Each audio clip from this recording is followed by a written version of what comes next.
Good evening. I'm Meyer Harrell, president of the AIA Seattle and Seattle Design Festival Board of Directors. Hey.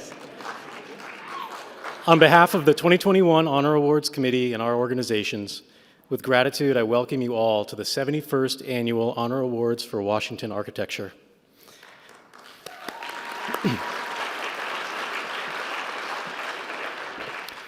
Before we begin, let us acknowledge that we are on unceded lands of various nations of Coast Salish peoples who still live and produce on this land. We recognize that we are guests on this land and are seeking to become better stewards. I want to thank Jovino Santos Neto for his performance to usher us in this evening. Can we please have another round of applause for Jovino?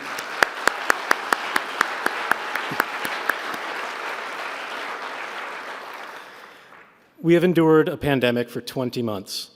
We've grappled with environmental, economic, and societal changes around us, and are just beginning to weave together these disparate worlds of work from home and in real life.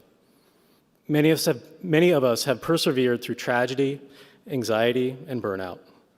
In trying times like these, it's all the more important to recognize and celebrate the achievements of our colleagues. As evidenced by our collective body of work displayed on the online gallery, our corner of the world is producing high-quality designs unhindered by crisis. We are truly making a positive impact for our clients, yes, but also for thousands of residents, employees, students, travelers, and the broader community and region. We have aligned buildings, spaces, and concepts with our organization's mission, vision, and values, along with our new strategic imperatives around justice, equity, diversity, inclusion, housing, and climate. I'm proud to call myself a member of this chapter. I'm delighted so many of us are able to gather tonight and celebrate together. All right. And accommodate those who could not attend in person with our live-streamed event. This is the first and certainly not the last of AIA Seattle and SDF programs that will be testing new ways of coming together to share ideas and to learn from one another. Our celebration tonight is not just about architecture, but the result of partnerships. We partner with our communities and our clients, and the many integrated disciplines and trade partners to create these projects. Many of you are here tonight as sponsors of this event, and many sponsors have contributed to the success of the Honor Awards for years. Our celebration tonight is possible because of the support, and we are extremely grateful. Everyone, please join me in thanking our sponsors with applause at the end of this list. Gold sponsors, Alaska Airlines, whose generous travel support made it possible for our jurors to be here this evening. Better Bricks, powerful energy ideas delivered by NIA, and annual supporters of the Energy and Design Award. Dovetail, elevating craft and craftspeople. Thank you for your kindness in hosting our jurors and presenters. Hoffman Construction Company, helping people to achieve their full potential. Thank you for more than a decade of support for the Honor Awards. Sellen, improving the lives of those around us as builders, partners, and neighbors.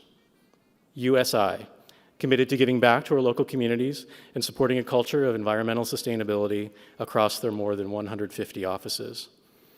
And let's also thank our silver sponsors, AHBL, Atlas Supply Dowsel, Berger Partnership, Kerry Kopczynski and Company, Ekman Construction, FSI Engineers, GLY Construction, Hargis Engineers, Inform Interiors, KPFF Consulting Engineers, Lane Powell, PC, Magnuson Klemensic Associates, Malsum Sang Structural Engineering, Microsol Resources, PCL Construction, PCS Structural Solutions, Quantum Consulting Engineers, RJM Precision Instruments, Schuchart, Skanska, Swenson Seyfage, Thomas Fragnoli Construction, Thornton Tomasetti, and thank you to our media sponsor, Gray. Thanks.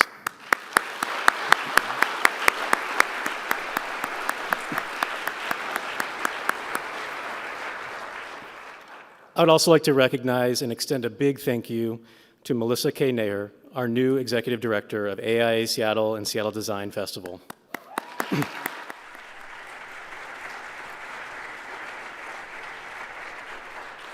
And to all the staff. This is a team of incredibly talented and hardworking individuals who've kept this organization moving forward in the face of numerous challenges. Andrea, Annalie, Anthony, Bray, Connor, David, Kirsten, Kristen, Megan, and Zoe, thank you for all that you do.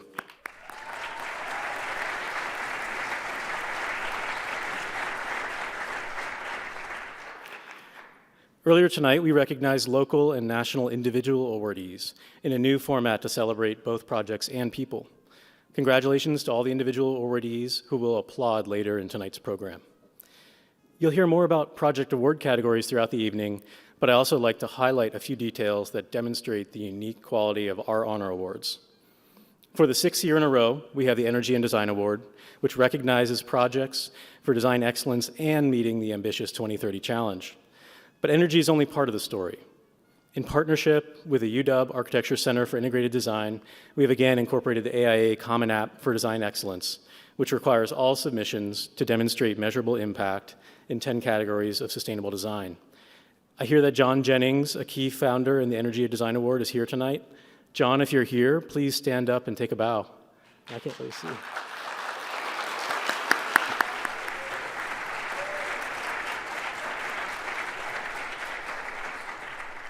We wish you all the best in your upcoming retirement, and thank you for all you've done to support our community. For the 4th year, we will engage, encourage, and elevate the voices of young architects and designers who will influence the future of design in our region. The Young Voices Selection Panel is comprised of 3 emerging professionals nominated by firm leaders and selected by the Honor Awards Committee.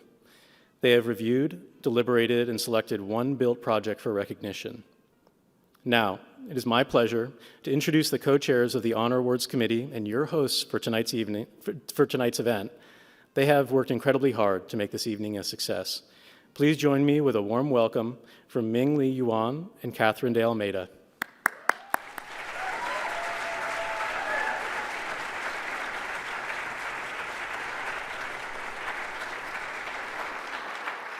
Thank you, Meyer, and welcome to this year's Seattle AIA Honor Awards. It's so great to see so many of you here in person. And hello to all of you who are streaming via live stream. Catherine and I are so honored to be here this evening to be your hosts and co-chairs of this year's Honor Awards. Thanks, Ming. While this has been a difficult year, it has also been a time for reflection. Our evolving public health crises, continued critical reckoning with systemic racism, and rapidly changing environments are intrinsically linked. Yet we remain optimistic in the innovations design can contribute, and believe in AIA Seattle's vision for a culture of design that can foster equitable, resilient, and thriving communities. But it is this theme of resilience we have brought forward for this year's focus in our co-chair letter, which came out of early conversations with the committee. It describes an ability to bounce back and be flexible. Throughout the deliberation processes, we heard the juries refer to and connect this theme to the projects they reviewed, and we will continue to revisit these ideas this evening. Thanks, Catherine. This year is going to be different than previous years. When the Honor Awards Committee started planning this event over 9 months ago, we weren't sure what tonight would look like. Would we be in person or would we be virtual again? And here we are doing both. So the committee had to be flexible and make early decisions, not knowing what the state of the world would be during these challenging times. Safety was on our minds, along with celebrating together again. We decided early on that jury deliberations would once again be virtual. You will see videos of the rich dialogue and discussion on the jurors' design criteria during tonight's show. The jury's visit to Seattle was also offered as an option, and we are excited that 2 of our jurors are able to join us tonight. And for the first time, the young voices will be joining us on stage to announce their selection and share their perspectives and insights. The practice of architecture in our region enjoys a well-established legacy of curiosity, creativity, and drive for design excellence. We're here to celebrate not only the end product of design, but also the influences, stories, and people behind it. It is important to recognize the collective force that is necessary to address the complex challenges of this world. The Honor Awards is a platform to recognize the full body and the very best of our collective design work. To frame the evaluation goals from our region, AIA Seattle has carefully crafted a set of considerations that we believe define a foundation for design excellence and address important issues in our community. The jury then weighs these considerations with their own personal and collective criteria, informing their deliberation and their decision-making process. This year, we had over 100 submissions across a broad range of scales, typologies, and environments. They were categorized into 3 groups: built work, conceptual projects, and in its 4th year, research and innovation. The jury evaluated submissions, and their winning selections were assigned one of the following award categories. In the 6th year, the Energy and Design Award. Honorable mention, the Award of Merit, and finally, the Award of Honor. And the Young Voices Award as a separate selection process by 3 young voices in our design community. To bring you this year's Honor Awards program, a dedicated committee of volunteers have invested countless hours during the last year. We, as a committee, had to adapt throughout the year as our world evolved. This year's program is different once again, but we're so excited to be here in person and to be live streaming. So a big thank you to our committee, Andy, An, Carol, Cody, Ed, Emily, Hillary R., Hillary S., Kaylin, Kevin, Mackenzie, CU, Susan, Tom, with added support from Michael, Tim, and Trevor. Thank you to our committee.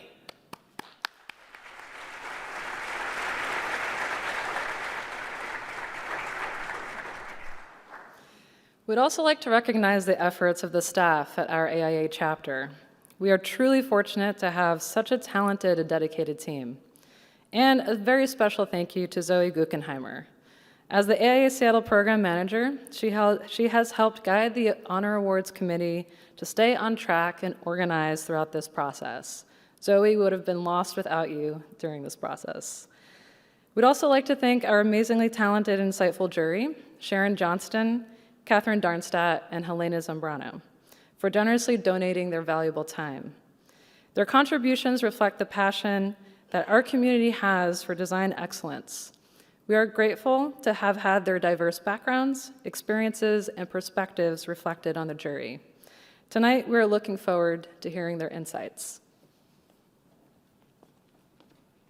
And finally, we thank you, the Seattle design community.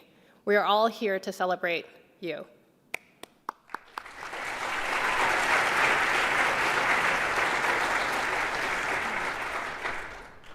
In addition to the theme of resiliency, this year's program is really all about celebrating the projects and people of our design community.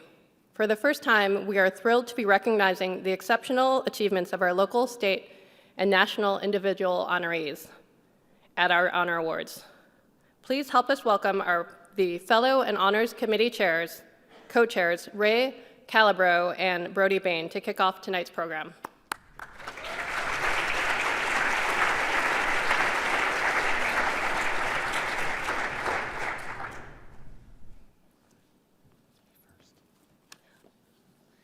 Good evening.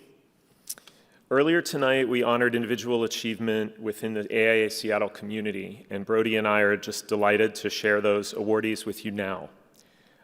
We'd like to invite you to give each of them a round of applause afterwards, and if the person is in the audience, we'd like to invite them to stand up and be recognized. But first, we'd like to thank our colleagues on the Fellows and Honors Committee who worked tirelessly with us to elevate tonight's local, regional, and national award winners. They include, and if you're here, please feel free to stand up, Margaret Montgomery, Ming Zhang, Rich Franco, Ruth Baleko, Wolf Saar, and Janet Donaldson.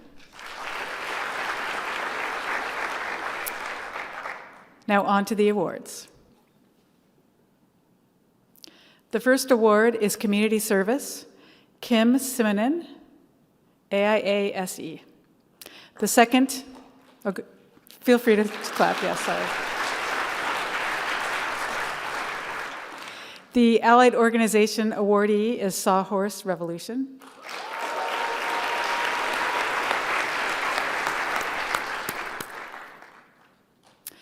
Honorary AIA awardee, Jennifer Guthrie.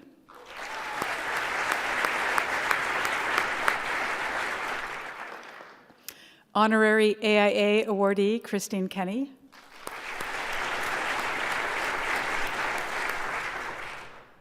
Honorary AIA awardee, Nicole Denamer.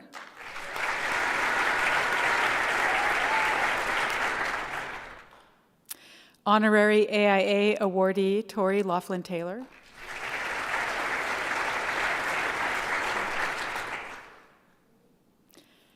And Young Architect awardee, Chris Hellstrom.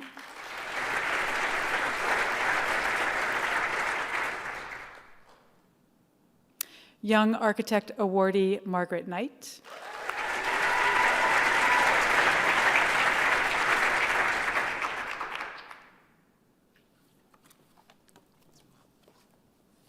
The National Young Architect awardee is our president, Meyer Harrell, AIA.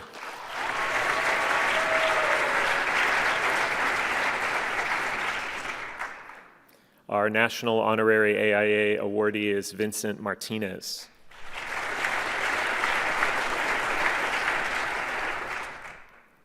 And now the fellows, Brian Court, FAIA.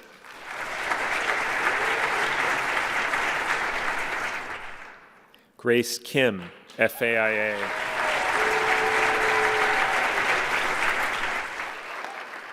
Eric Lagerberg, FAIA.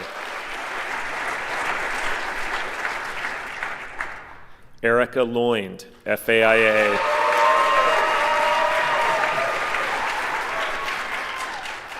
And Rick Moeller, FAIA NCARB.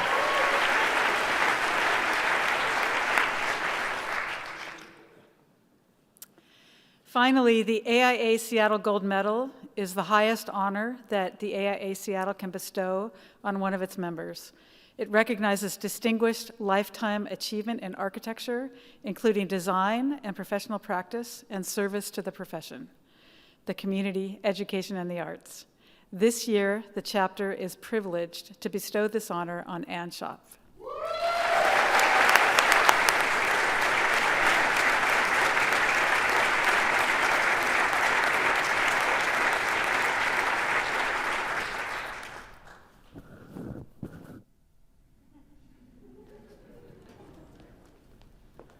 Thank you, Ray and Brody, and let's give another round of applause for all of our individual awardees, honorees tonight.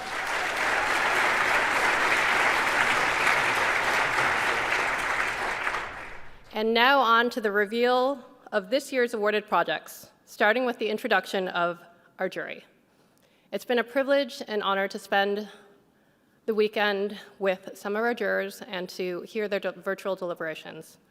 Sharon Johnson with Johnson, Markley, Kathleen from Latent Design, and Helena from Malem will now introduce themselves. You will hear from Sharon virtually, and we're thrilled to welcome Catherine and Helena on stage in a moment.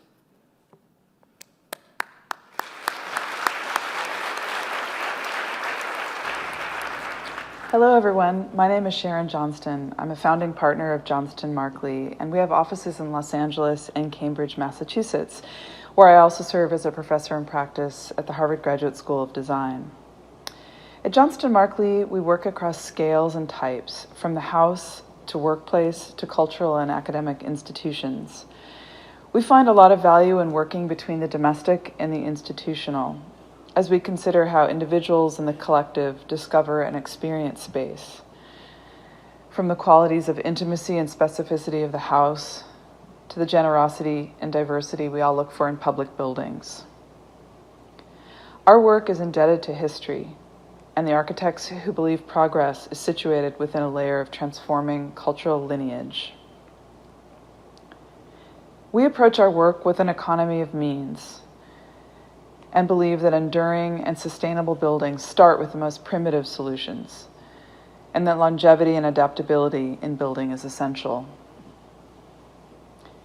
We often frame our work as a collection of extremes and in-betweens, as spaces and structures that balance the real and the surreal, the ordinary and the marvelous.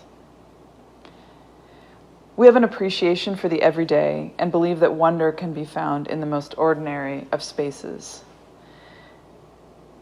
We strive towards buildings and environments that strengthen our connection to place and where together we might find our common humanity. Maybe another way to describe our approach is a desire for a kind of slowness, a new normalcy whereby we gather attention over time, and that is reflected in an architecture that is spectacularly unspectacular. It was really an honor to serve on the AIA Seattle Design Awards for 2021. It was a pleasure to review all of your submissions, and as a collection of projects, they were really outstanding. Thank you, and congratulations to all.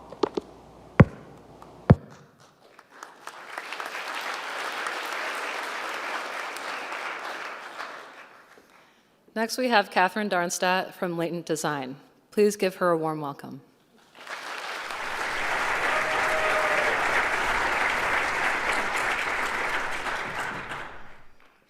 Good evening, everyone. Thank you for this invitation, lovely conversations, and privilege of being able to share in this vibrant and incredibly good-looking Seattle design community. My firm, Latent Design, is a prototype. We design the built environment, we design policy, ecosystems, equity, and more importantly, future founders. We think one way to improve our discipline is through emerging practices that are both wildly bold and terribly naive. Most often, our work is described as tactical urbanism, but I think of it as tactical leverage. Our work exists to explore the influence of architecture as small or as large as the context allows, whether it's designing Chicago's first parklet prototype or the first city of wellness with the Mayo Clinic, creating micro retail for over 150 small businesses, and then one of those businesses bringing a Black-owned grocery store startup to a food desert. Because a building may be apolitical, but the process of building is not. There is a subversive cartography of power that overlays our cities, which are built on a series of collaborative collusions. We embrace these indeterminate outcomes of spatial design as part of our value plan and commitment to communities in addition to the hard line of an architectural plan. And sometimes the spaces we make are neon. Thank you.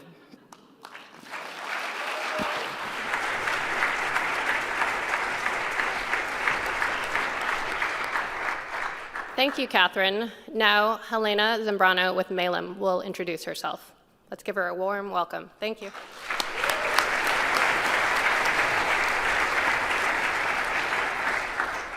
Thank you, AIA Seattle, for inviting and hosting us so graciously. It's an honor to be here. My name is Helena Sambrano, and my design work has been focused in the intersection between design and sustainability. This has been a long-term interest. When I was an architecture student in Mexico, I was also a part of the mountaineering team of my university. That allowed me to spend a lot of time outdoors, immersing nature. One summer, my team traveled to the Patagonia, where we spent days trekking through mountains, forests, and most notably, glaciers. This was a unique experience that had a profound impact on me. I remember back home listening to the news about the glaciers receding worldwide, and I made a connection between these global trends and my studio work. And it was clear to me that in the future, as an architect, my work was going to either worsen or help mitigate the problem. Currently, I serve in the AIA National Committee on the Environment Leadership Group, where I have been working to redefine design excellence and integrate metrics into our day-to-day practice, and yes, into design awards as well, through developing the framework for design excellence and two tools, the Common App and the Super Spreadsheet.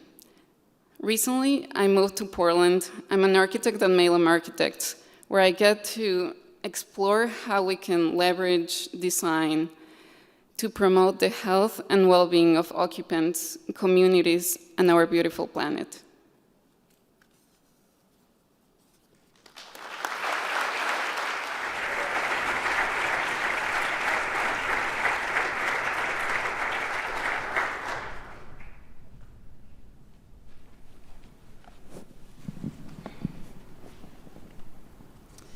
Thank you again to Sharon, Catherine, and Helena for their participation and sharing their work and perspectives with all of us. We really appreciate it. Catherine and Helena, we're so glad you're here and able to join us in person. And you spent the weekend visiting some of the projects that were submitted. What are your reflections and impressions of the design work you've seen in our region?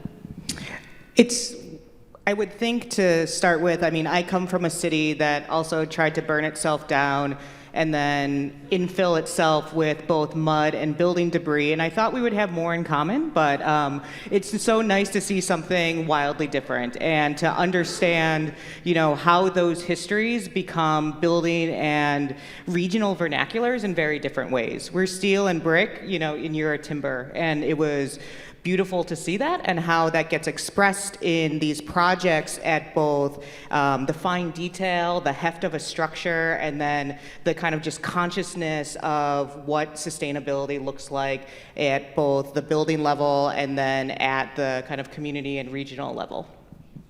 I was very impressed with the quality of the work. Two things that come to mind are wood and the use of metrics. Wood being a resource in the region. We saw a lot of projects that integrated mass timber in beautiful and innovative ways. And the second one was the use of metrics that was really apparent in when we reviewed the Common App. Most of the projects really address sustainability in a meaningful way, which it's not the case everywhere in the country. Thank you for these observations. Let's revisit the theme of resiliency. How do you conceptualize resiliency in the built environment? Resiliency is incredibly important. I think we all have experienced our climate changing in the past decade. Personally, I have experienced an ice storm in Texas and a heat wave in Oregon in the span of 4 months. And we can expect these extreme weathers to be more and more common.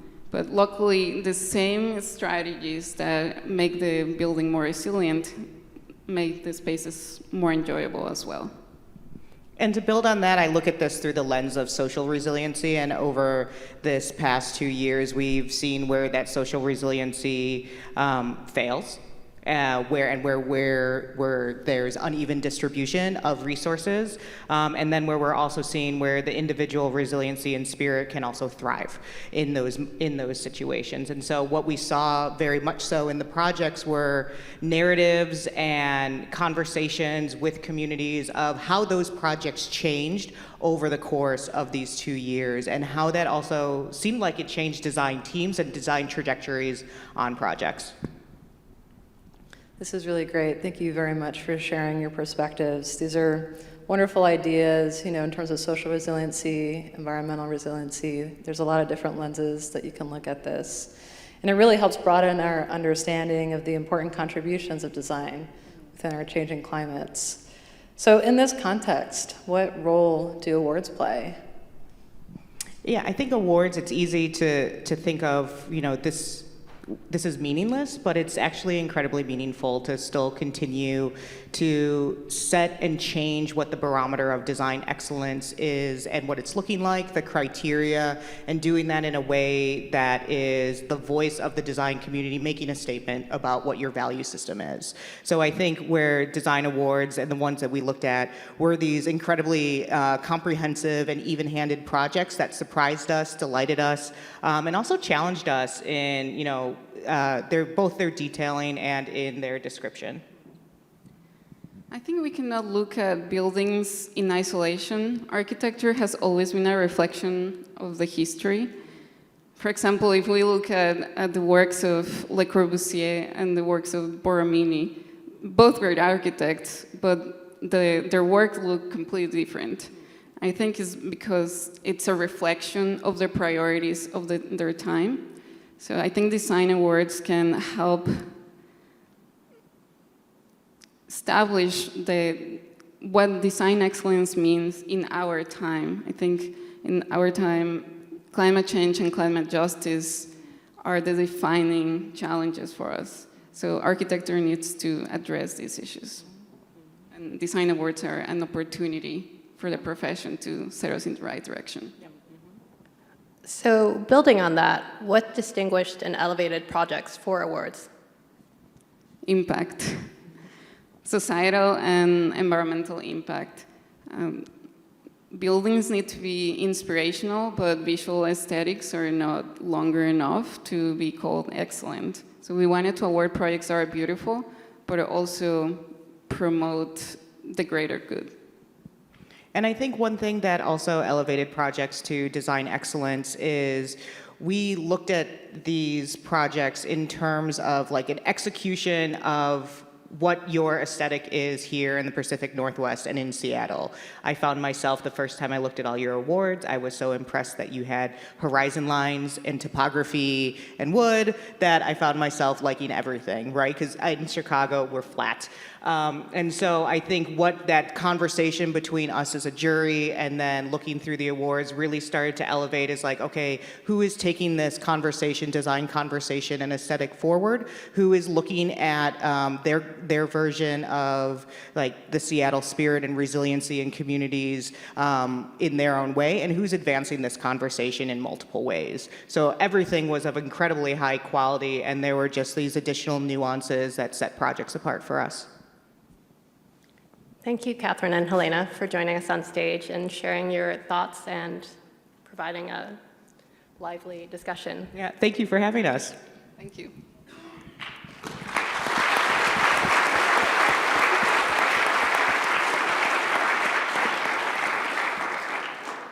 Next, we'll hear from all three jurors during the criteria discussion recorded during their deliberation session.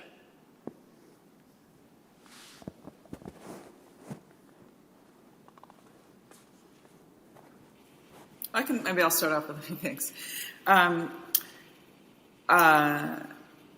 I think, beyond the criteria that the AIA has established, which are really meaningful and important and guided our thinking, I think the aspects of each project's constraints, like what were you solving for, was something I was looking for. And to that point, I was looking for, first of all, the clarity of the articulation of the problem to then know what you were trying to solve for. And I in particular liked projects and was drawn to projects that solve those problems with an economy of means, sort of doing the most with the least.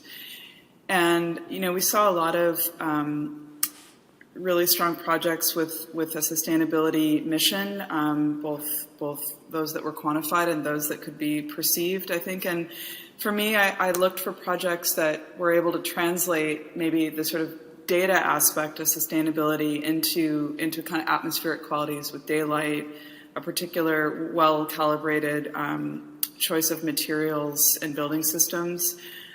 I also felt that the projects which both really understood maybe historically the nature of their site context, but through their presentation conveyed perhaps a kind of new future for those contexts was important, that it was both reactive but somehow projective of kind of future use and potential of a place. And maybe the last thing I was looking for was, really the qualities of space beyond perhaps kind of equity in the design process, which was important, looking for kind of generosity of space in the resulting building. How might it support the users and passersby in a way that might support kind of new publics or new kinds of engagement? To add to what Sharon has thoughtfully shared, what I was looking for was how can these projects start to have a very quiet way that they engender design excellence into the everyday realm into the built environment that they exist. I looked at this through a lens of how were these projects communicated, not only through the presentation to us, but then to the presentation to the communities that they are a part of, looking through creating the sense of place as part of that, and then looked at it additionally through a realm of equity and inclusion in terms of how the process of the project went forward. I think there were, what I was impressed with was in these projects was a level of subtlety and restraint in interventions, and also looking at a way that the projects really engage with a kind of like the surrounding natural environments in thoughtful ways, and especially coming from different climates. So definitely enamored with Pacific Northwest suddenly, and I appreciated projects that were just as thoughtful to that sensitive landscape. Design awards implicitly define the meaning of design excellence. Historically, we awarded projects based on how they look. Today, we need to dig deeper and recognize projects for what they do. It was important to me to look at the projects through the lens of impact. I was particularly impressed by the projects that leverage design to address issues of equity and climate.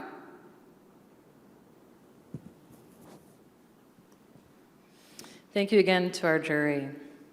Now we'll begin announcing this year's award winners, starting with honorable mention. Please stand up when we announce your team. The first honorable mention award goes to Clyde Hill Elementary School by Integris Architecture. Clyde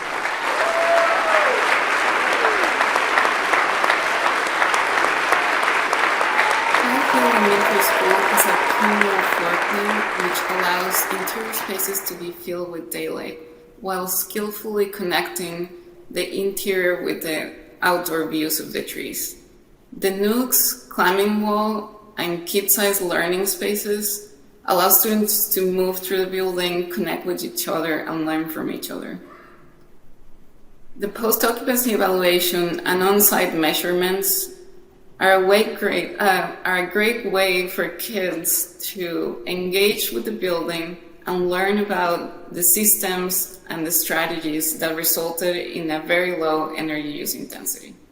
I think we particularly liked the interiors of this project, and as Helena said, both sort of on the metric side, but we felt experientially that the mission of the project as a sustainable environment seemed to inform the atmosphere of the spaces with daylight, and also the experience, the way students could get up close to the envelope of the building and the sort of nooks and crannies of the interior facades, the way that circulation spaces were open and provided a sort of sense of the collective and those moments of interchange within the building. And the use of materials seemed both restrained yet appropriate, so that different levels of privacy and publicness were well calibrated. It felt like a comfortable space, and that's a really key part of setting up students for successful learning.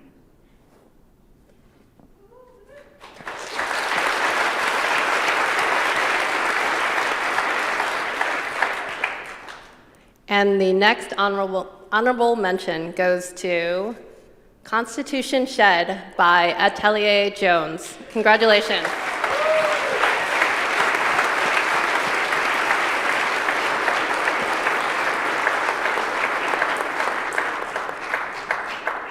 For Constitution Shed, for the conversation we had as a jury was in great appreciation of the simplicity of the project, not only in the small scale and footprint of it, but the narrative and history of how far it went to restore a building that had both meaning in the environment and then meaning for the owner and client team.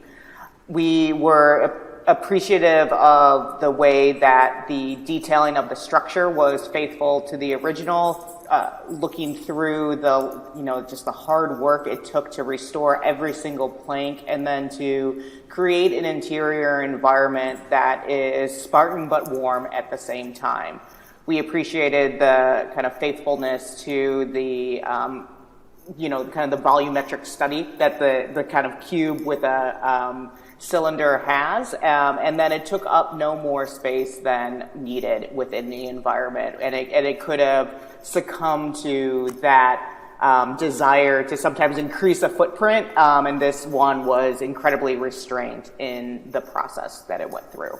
Yeah, and I think just building on what Catherine said, I think that the project was really well presented. Its process sort of mirrored what we anticipate the sort of deliberateness and specificity of the resulting space would have. I mean, it's a dwelling space, but we thought that it would capture a very distinct way to experience the forest in this singular room, and so its economy of means of how the process was executed and the resulting space seemed like both a design effort and a resulting interior that was really worth recognizing.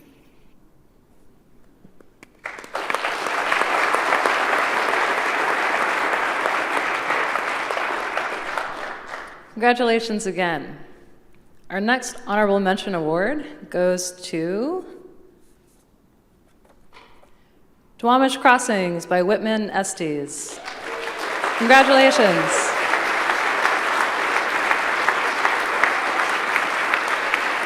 Yes, please stand. Okay, here we go.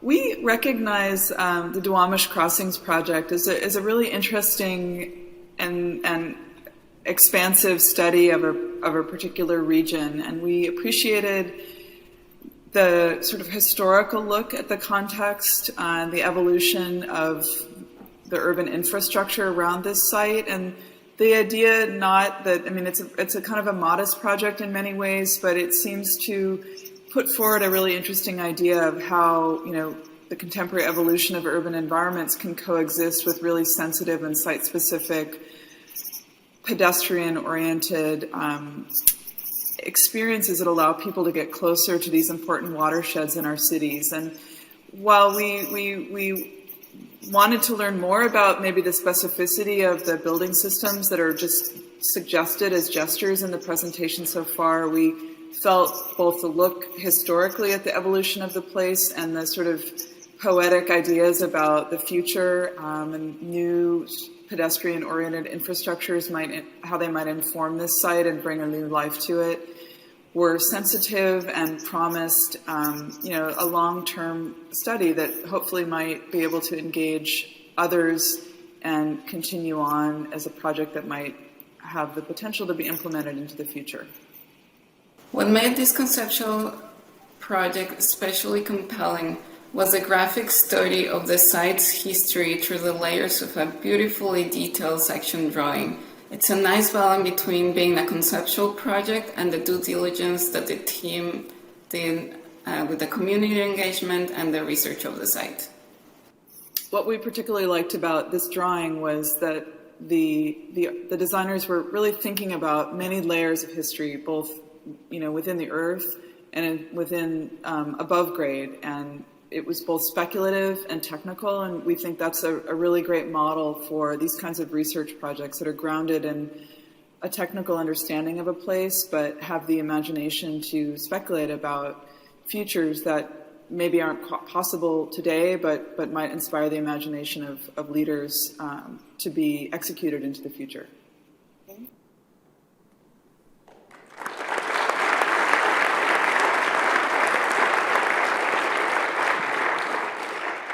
Congratulations. And the next honorable mention goes to Hayward Field by the SRG Partnership. Congratulations.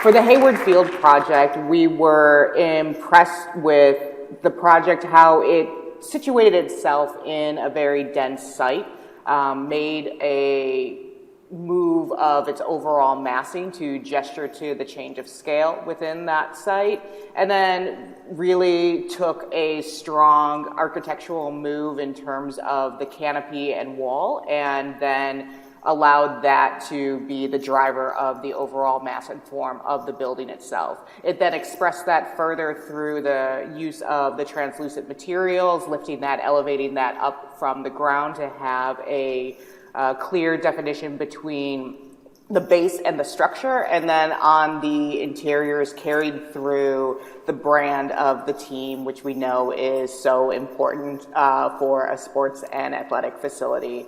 We also, again, appreciated the level of restraint that also came with this facility at 18,000 approximately seats. It's a small facility, but it could have taken up a larger area, and it didn't. And so it was respectful to the environment, to the site. The use is very clear, and it recognizes its position as an authority within track and field culture and legacy.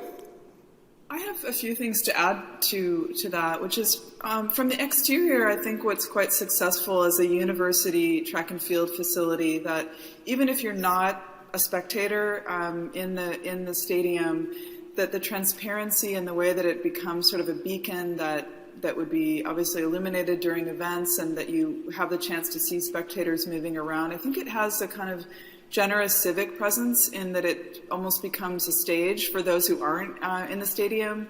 And then the other point about being in the stadium and the idea that the stadium is really a working place for athletes, that I felt the use of the green seats was quite successful in sort of suggesting a landscape that had some sense of beauty on its own. So when athletes are training in that sort of solo experience, that there's a quality to the stadium as an empty place as much as when it's full. And I think that sensitivity to detail is really important and brings a quality to the facility in the sort of off moments and not in the performance moments.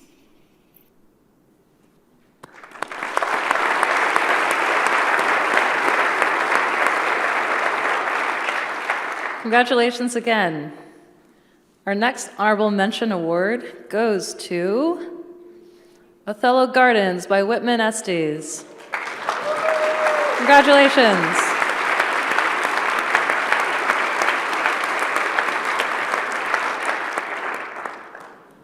So for the Othello Gardens project, we had a lot of discussion about this one, and we thought about it in a couple of different ways. On the one hand, it was a project that took a sustainability metric, which is water management, and we thought manifested it in a pretty sensible and suitable scale for this small-scale multifamily development. We liked that in the way that it calibrated water collection and distribution, that somehow that started to work in synchronicity with the massing.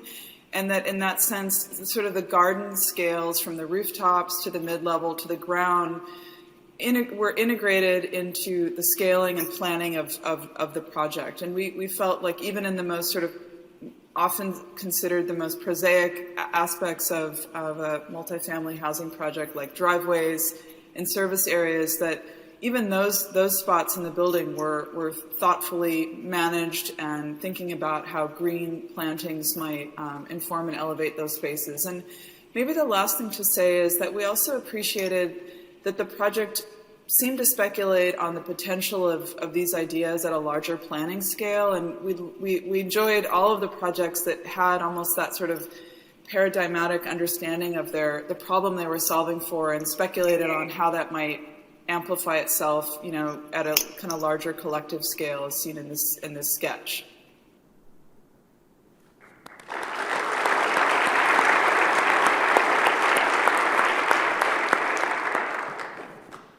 Congratulations again. And the next honorable mention goes to Riverfront Pavilion by Burger Partnership and NAC Architecture. Congratulations.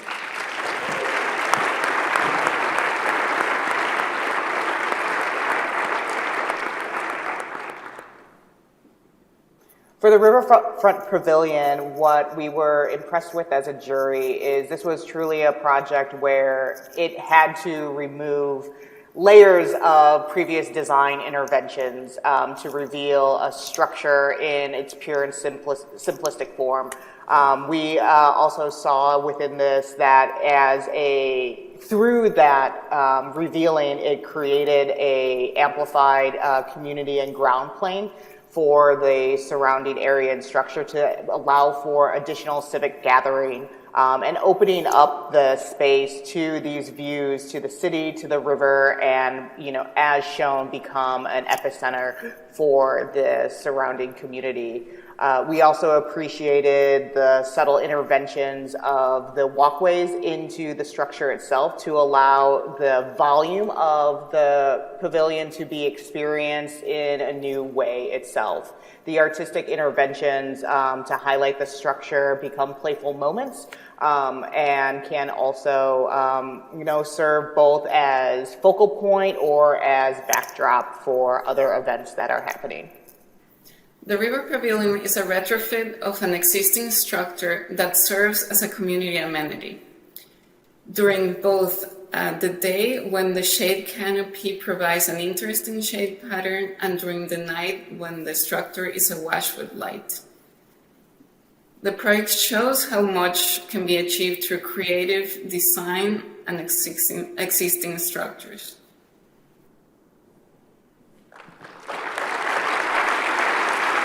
Congratulations again. Our next honorable mention award goes to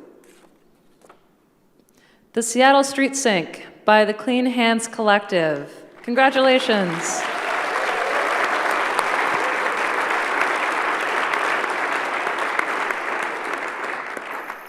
For the Seattle Street Sink project, it really challenged us as a jury to think about process. This is clearly not an architectural project in a building form, but it is an architectural process manifested in the built environment.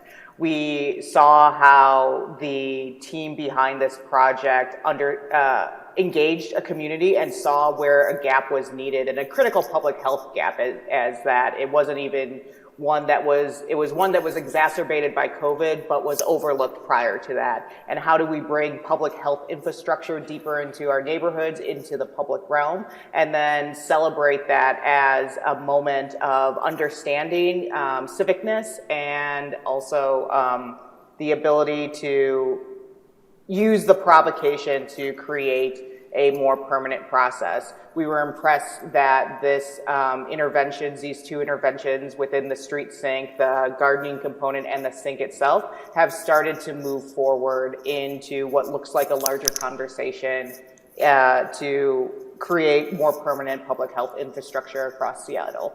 So kudos to the team on this one. Hand washing is more prominent than ever, but not everybody has access to sinks. So this project shows how simple design solutions can make this necessity accessible to everyone.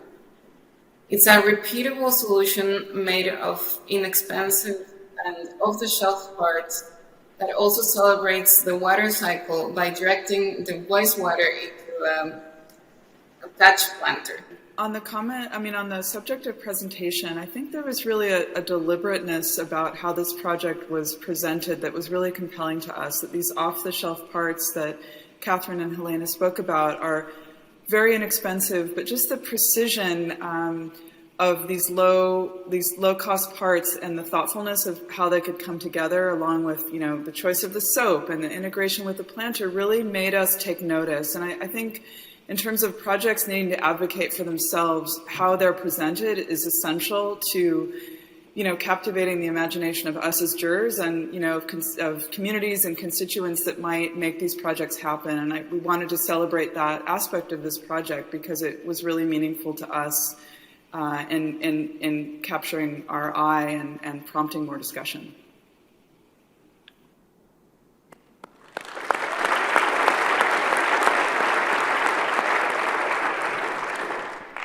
And we have another honorable mention, which goes to Tomo by Greypants.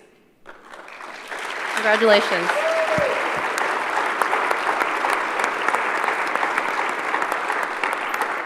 All right.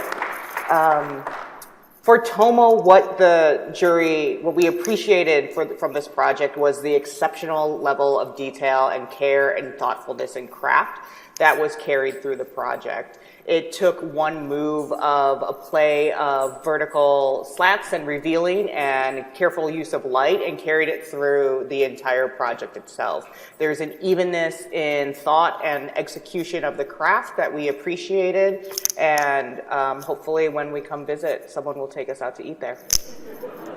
I think the craftsmanship of this project, especially the details, as Catherine mentioned, conveyed a kind of generosity of feeling in this room that was compelling to us. And we felt like for the most part, and especially at the detail level, that the way that the sort of program, whether it was the bench or the mirror in the bathroom or the pendant hanging over the table, that the kind of material choice and the craftsmanship of how that material was rendered was really well suited to the kind of programmatic condition that it supported. And I think that's not easy to do. So we really appreciated the reduced palette and then the variations that were explored within that material assembly.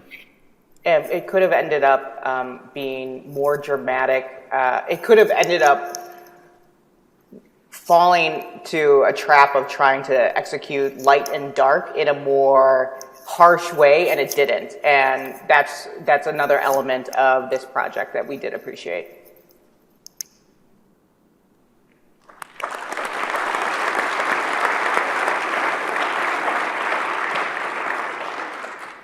And our final honorable mention award goes to University Unitarian Church by Haker Architects. Congratulations.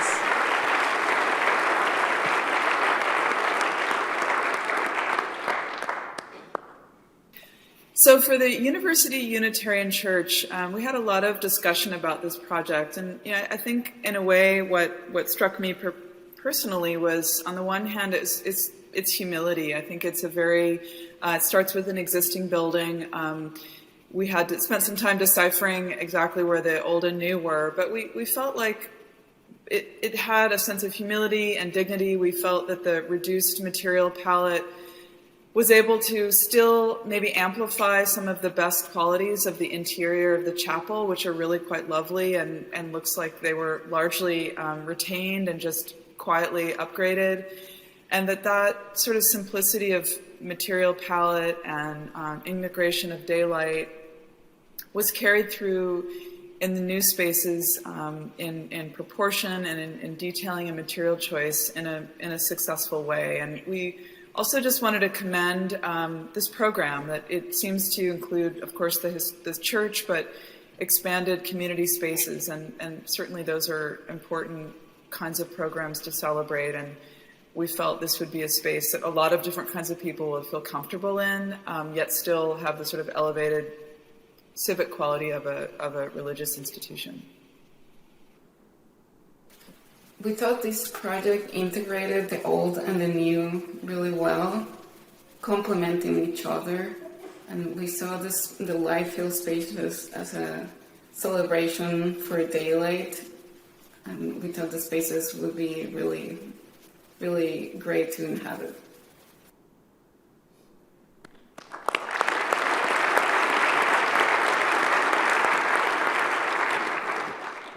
Congratulations to all the projects that received an honorable mention. Now we'd like to introduce this year's panel of young voices to discuss their deliberation process and present their selection for Young Voices. Introducing Kayla Ford from Integris Architecture.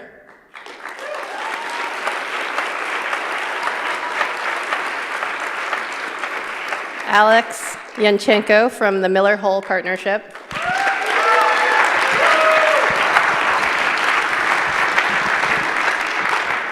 And Ryan Nungaster from Environmental Works.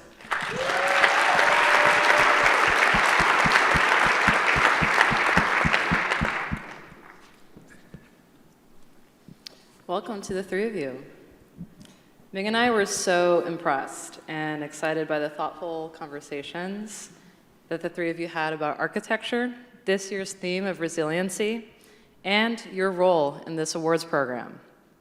Before you announce this year's Young Voices selection winner, we'd like for you to share your thoughts, insights, and questions that you were asking yourselves during the deliberation process. So to start, one question you kept asking yourselves as a jury was, can this be replicated elsewhere? What are the broad lessons that this project can teach? Why were these questions important to you? Kayla, why don't you kick us off? Yeah, sure. So for me, the future of design in the built environment should be equitable and accessible to the communities that inhabit the space. Our nomination should serve as a case study for projects reconciling their past with present as they look towards the future. In my view, one of the best things about practicing architecture is that no two projects are really the same. And chances are, if they are, you might be doing something totally wrong. But when we were looking for a project that could be replicated, we weren't looking for something that would be cloned. We were looking for a project and a team that could be a teacher, something that was clear, inspiring, and kind, and could plant the seed for projects to follow.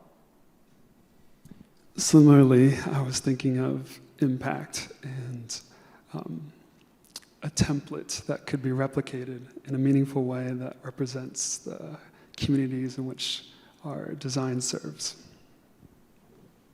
Thank you so much for these thoughtful answers.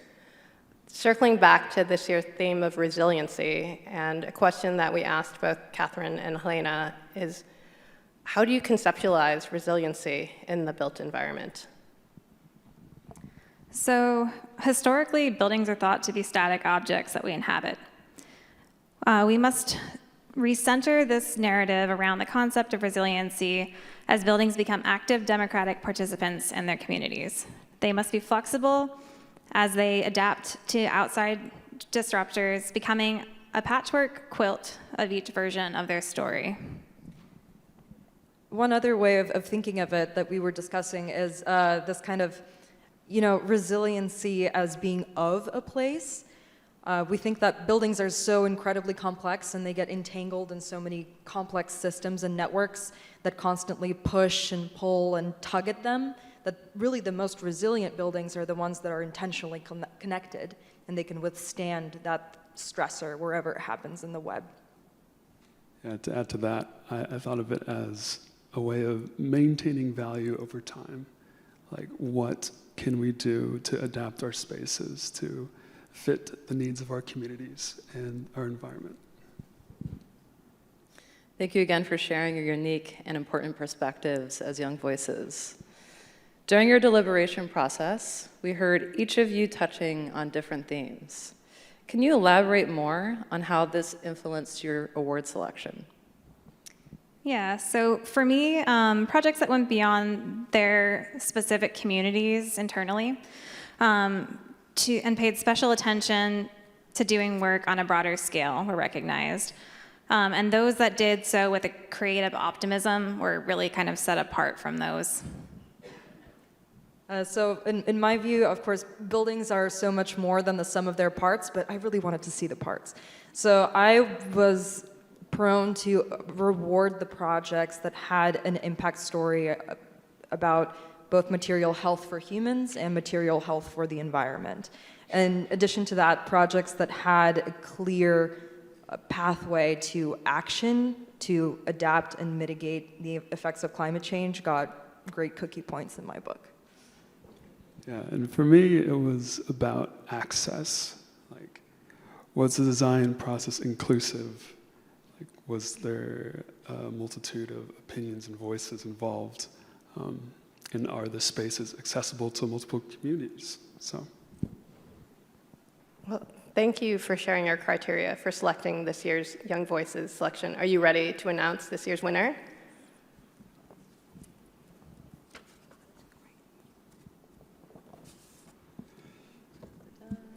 And our selection is the Fort Worden Building 305 by Signal Architecture and Research.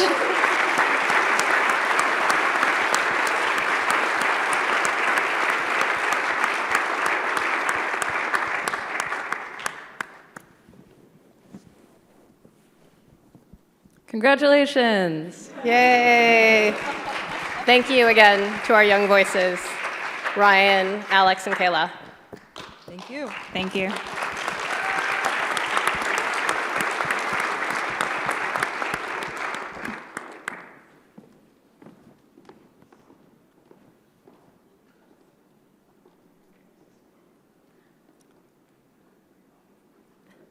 Next, you will announce this year's Award of Merit winners. Our first Award of Merit goes to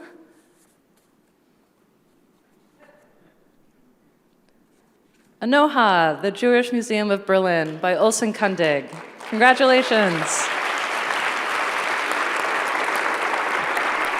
We chose Anoha for the Merit Award because we were impressed at the exhibit and the intervention of this exhibit within the existing space. The simplicity of the interpretation of an arc form into a circular shape allowed for a continuity and continuum of program that we were interested in overall. We also appreciated the simplicity of the form itself and the kind of high quality of the structure and the implementation of it. We then also did have some curiosity of how both the exteriors and the interiors of the space played with each other, how of the existing building and the exhibit itself. And saw that could have been a moment that could be interesting and maybe highlighted more. But overall, an exceptional category for kind of an interiors and exhibit space that we did appreciate overall. I could add something. I think we appreciated the calibration of the material systems, the use of the timber with the quality of the space. So the material systems, the kind of structural paradigm of the truss or the sort of blue lamp, the beam, seem to add up to and contribute to the quality of the space and the way in which the artists were able to integrate their work into the frame provided by the architects. Seemed well done and seemed to sort of convey a process of joy and fun in the way that the resulting exhibition environment is rendered. So we appreciated that kind of expanded part of the process, which included artists, and it looks like members of the community too. We also appreciated how the new building leverages the existing structure. They complement each other well, and they work well passively for natural ventilation and daylighting.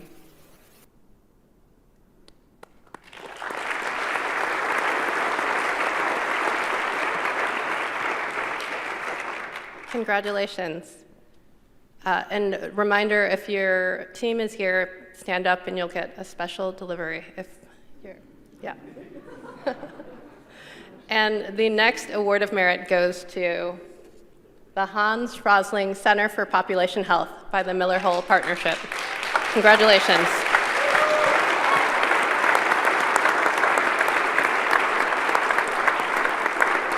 For the Hans Rosling Center, there was a shift in scale of looking at projects as part of this jury, and this one was exemplary in terms of how it understood the scale of the building and played down the massiveness of it. It understood it's on a dense university and neighborhood site that had significant constraints in terms of changes of elevation and also needing to improve a surrounding pedestrian experience that was of, not of the highest quality of, taking over a parking lot and making something better out of it.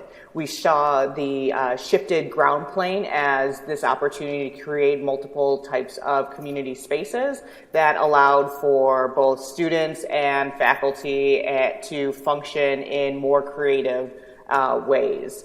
The calibration of the exterior facade was thoughtfully made to take a singular element and make it, allow it to change over the course of the elevation to respond to both the office or classroom use behind it, but it created a singularity of understanding how that fit and how that architectural intervention was used on the exterior.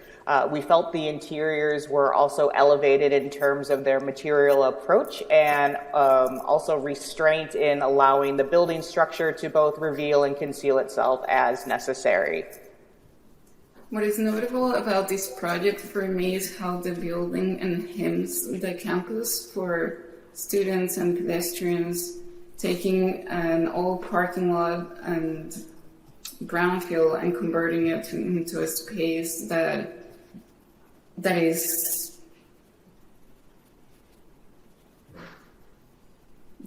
attractive to students, pedestrians, and pleasing to be in.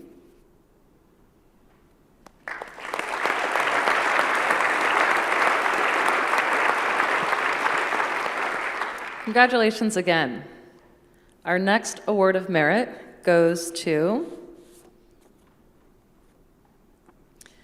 Murray CSO Wet Weather Facility by HDR. Congratulations.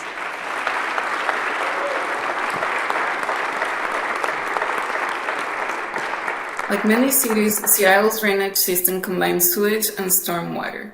During heavy rains, the system will overflow and raw sewage is released into the sound. This creates detrimental effects into the aquatic ecology. The Murray Wet Weather Facility addresses this environmental hazard, treating overflow before releasing it as clean effluent. Weather treatment facilities are usually unwelcoming places associated with noise and odor.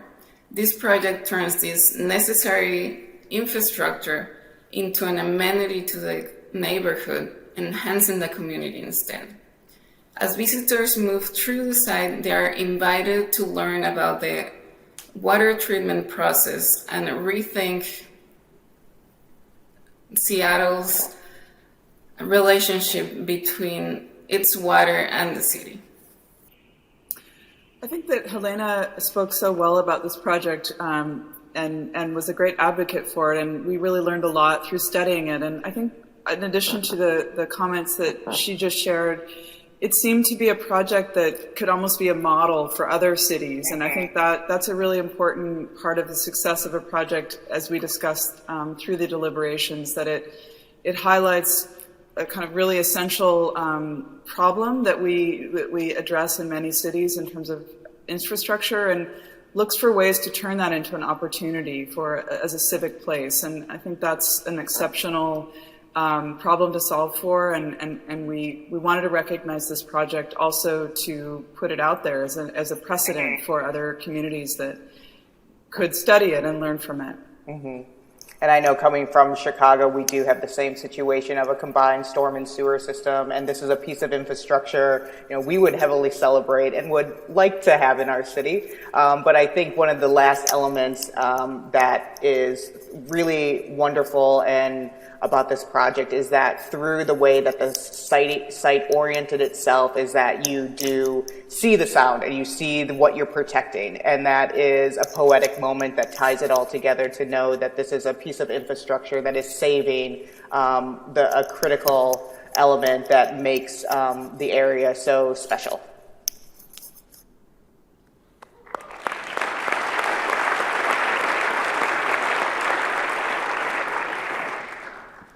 Congratulations again. And the final award of merit goes to the Rain Harvest Home by Rob Hutchinson Architecture and JAS Architecta.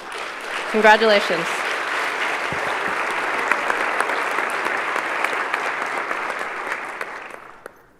The Rain Harvest Home, we felt, was a exceptional example of a residential structure that pushed itself to try and complement and be reticent in the environment that it is in.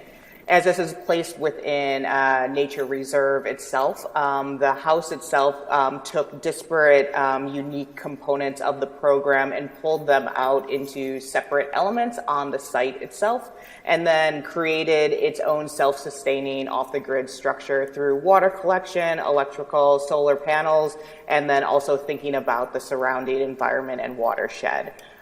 We thought because of the climate in Mexico that it is situated in, it was able to take advantage of a large expansive of exterior and interior blended spaces, but also then took advantage of how it showcased the environmental elements that it was designed around, whether it's through the chimneys that allow for stack effect, the skylights, or also water features, and a central skylight that collects water and becomes a pool and kind of serene element within the central hearth of the house itself.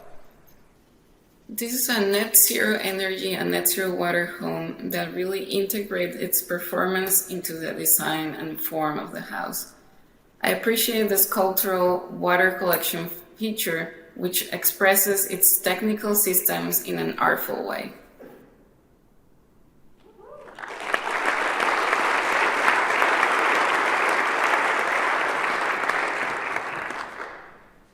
Congratulations to all of this year's Award of Merit. And now we will hear from Chris Meek, who will provide the context for the Energy and Design Award.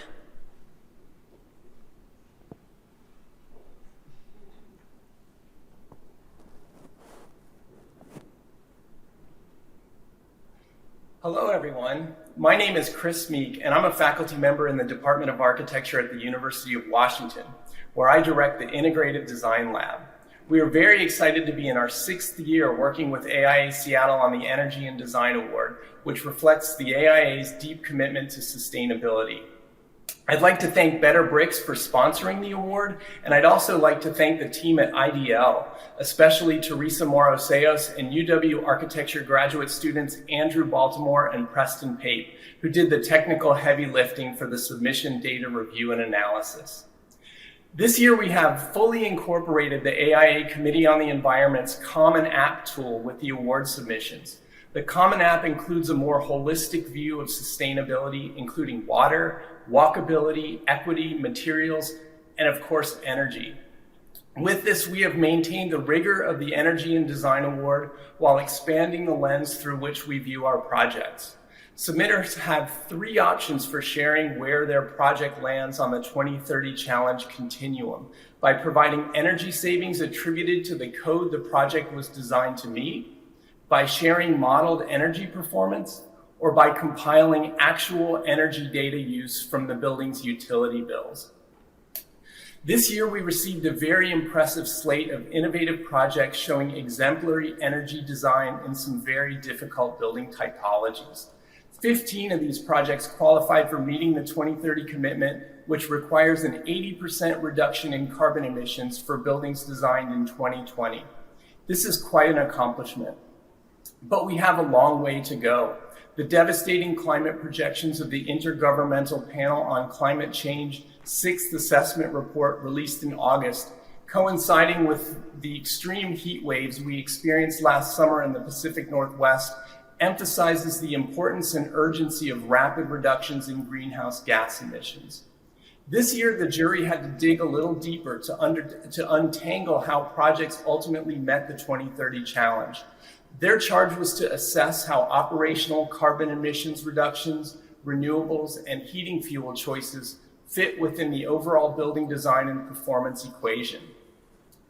We all know that sustainable buildings are energy efficient buildings, but the Energy and Design Award is not simply based on numbers, and the jury has the opportunity to really look at the scope of the energy challenge and recognize design innovation in that context. For me, the most exciting thing about the award is seeing where the region's most aspirational projects sit relative to our 2030 commitment goals. I'm really excited to see which of these projects was selected by the jury. Thank you.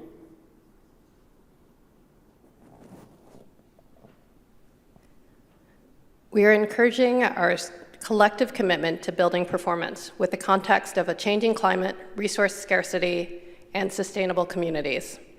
AIA Seattle is pleased to once again commend these qualified built projects that have made significant strides in energy reduction while also maintaining the highest level of design excellence.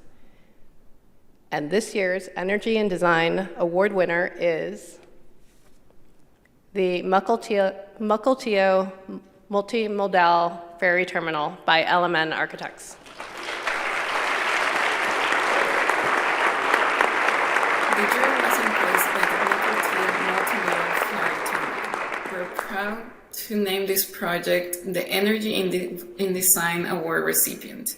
The word that came to mind while reviewing this project was thoughtfulness.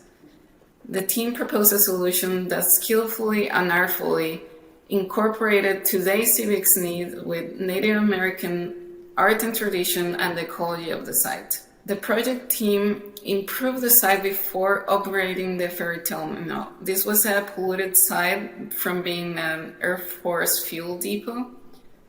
Another notable strategy was that the project focuses on passive strategies first before turning into renewables to achieve the substantial energy reduction.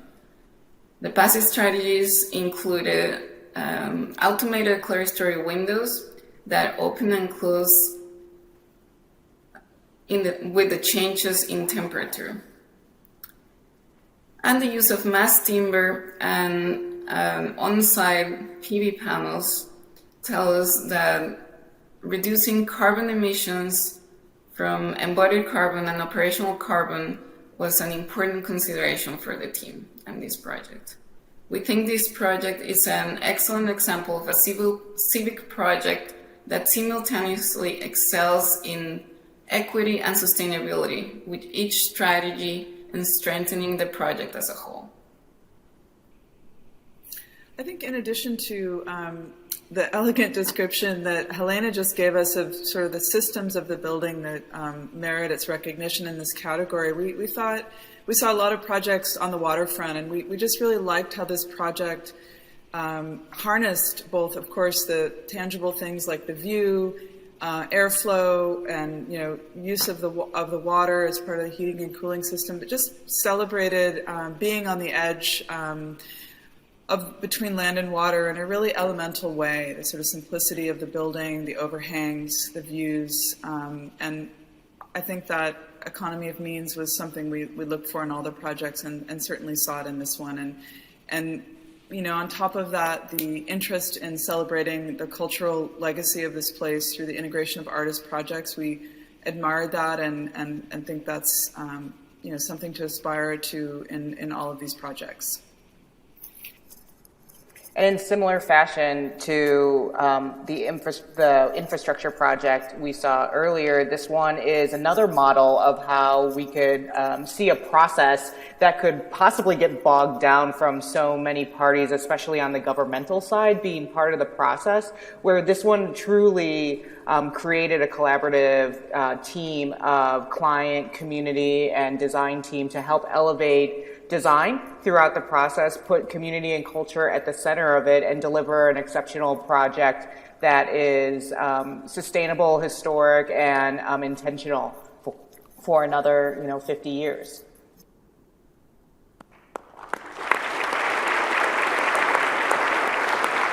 Congratulations again to this year's winner. Finally, the moment you've all been waiting for. The big reveal for this year's Award of Honor. And the Award of Honor goes to Fort Worden Building 305 by Signal Architecture and Research. Congratulations.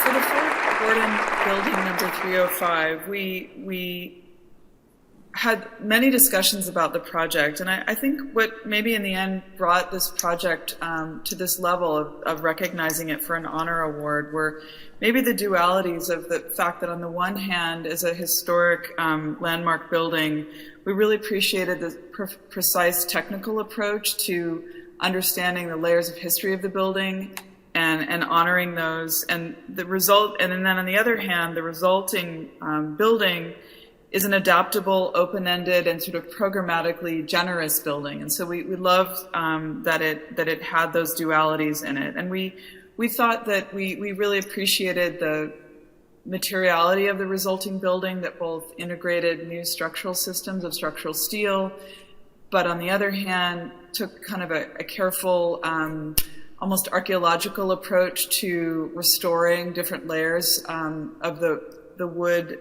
interiors. And that, as we understand it, came to a certain extent from the process and the folks involved, both as constituents and perhaps as on the design team. And so it seemed to have kind of baked into the space, the resulting space is a diversity of voice. And we thought that brought a sort of generosity and sense of discovery about the interior. So that, in a way, is sort of the best result that a diverse process can bring, which is discovery and not just a kind of mishmash of things. And I think maybe the last thing to say is that it seemed to us, given that this is perhaps a larger master planning project with many of the other buildings on this fort, that there is somehow maybe inherent in this process something that is replicable, and that it might involve different constituents for different buildings, but that there's a sort of roadmap established in this project that was exciting to us and felt it embodied both very high design principles, but a very sort of specific, site-specific look at the existing building. We really celebrated that. And in addition to that, we also appreciated how the building took its original passive strategies of how it was built in the 1800s and revealed them again. It didn't force new infrastructure or systems into the building in a way that compromised that simplicity of the structure and the intent of the building. And we also appreciate how it future-proofed itself. Some of the improvements to the building are very hidden, but important in terms of creating it to be more seismically conditioned and structured, for making sure that it's ready for either future solar or geothermal, and then again restoring the building in a way that allows it to be a baseline structure able to live for another 100 years, which is already impressive for a building at this scale and size, which could have easily been thought of as not significant. And so it's a thoughtful renovation to keep it alive. This is an adaptive reuse project that showcases the character of the original building in an artful and playful way. This project is thoughtful about honoring the site's history and preparing for the future needs. It has provision for solar panels and geothermal system when funds become available. The impact of this project is beyond this one building and raises the bar for the future retrofits that may happen on site.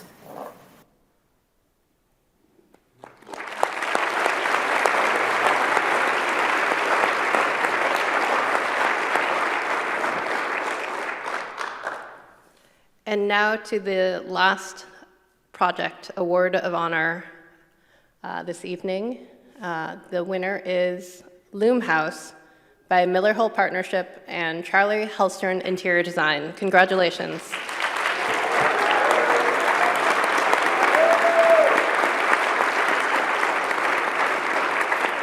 Very impressed with the Loom House. And the reason being is it can very easily look like nothing was done, and that is a good thing. It took an existing well-designed home on a site that was originally thought of and placed very thoughtfully, and then completely renovated it so that it became a living building, a home.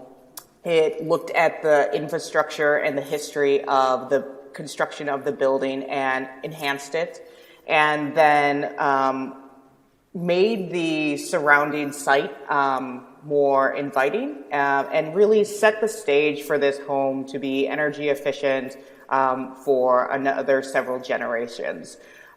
We did appreciate kind of this archaeology that did go into the home of excavating all of the existing systems of the different materials and then layering new ones on top of that. And overall, it became a home that was quiet on the site and quiet in terms of its renovation itself. So again, a celebration of it did a lot that's hidden, but really restrained itself, and the design team restrained themselves of not adding more where it wasn't needed. Yeah, I think this house, in addition to Catherine's comments, which I think speak really well to the technical proficiency of the house and how that investment is really going to pay off for many generations. And, that's really a great thing to recognize. We saw so many beautiful houses in the awards program, and I think we chose this one for the honor award because we think it does set a precedent for what we hope the kind of legacy of residential building in this region would follow. And I also wanted to say I appreciated the presentation because I feel like it, especially in the photography, captured the importance of the landscape as part of the atmosphere of the house. It isn't always about what's built, but it's often about what's unbuilt as being what really is the sort of magic that makes a place special. And we saw so many houses on waterfronts today, and we thought this one really understood its site well. And granted, it's a historic home, but it seemed to not seemed to kind of know when to get out of the way and let nature do its work as well. And I think that's also really to be commended. This project shows what's possible for a single-family home. The project was designed to meet the rigorous standard of the Living Building Challenge. It was also one of the finest examples of residential design that the jury reviewed. The Loom House will dispel any notions of tension between design and performance. The thoughtful choice of healthy materials and envelope upgrades that leverage the existing structure, also the careful integration with the site, are all evident in this project.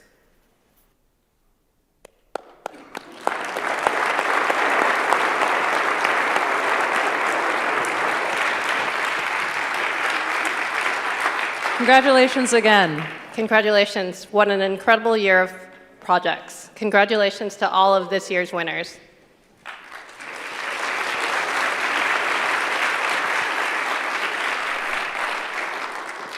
We all thank our juries, Sharon, Catherine, and Helena, and our young voices, Kayla, Alex, and Ryan, for all their hard work and for the time they invested in our design community. Thank you again.